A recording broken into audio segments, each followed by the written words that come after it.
Lajpur jail के high security yard number 42 में 17 सितंबर की रात हत्या के आरोपी हेमंत उर्फ डेली पानाचंद्र मांगरोलिया ने आत्महत्या कर ली।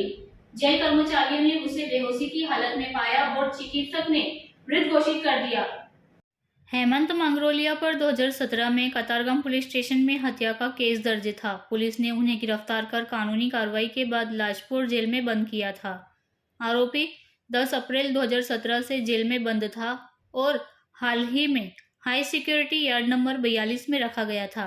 इस घटना की जानकारी मिलते ही उच्च अधिकारी और सचिन पुलिस स्टेशन के पीआई सहित स्टाफ मौके पर पहुंचे। सचिन पुलिस ने मामले की गहन जांच शुरू कर दी है।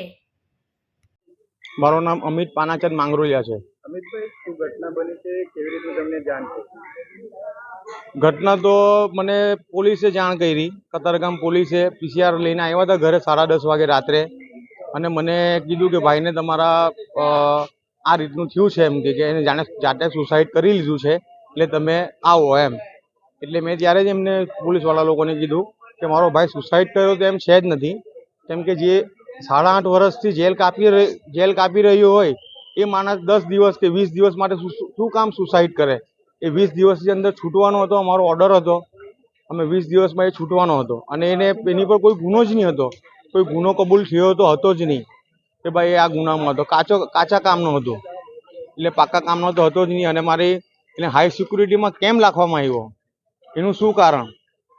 એને એવો જેલની અંદર શું ગુનો કર્યો કે હાઈ સિક્યુરિટીમાં રાખવામાં આવ્યો? અને હાઈ સિક્યુરિટીમાં રાખવામાં આવ્યો તો પણ કંઈ વાંધો નહીં, પણ હાઈ સિક્યુરિટીમાં રાખ્યા પછી બે જાતે ગળું દબાઈ દે એવો તો વ્યક્તિ હતો જ નહીં।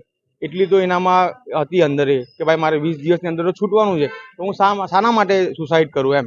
એટલે મને એવું લાગે છે કે આ અંદર કોઈ 2 જણા મળીને કે 5 જણા મળીને એને ગળું દબાવીને મારી નાખવામાં આવ્યો એવું લાગે છે।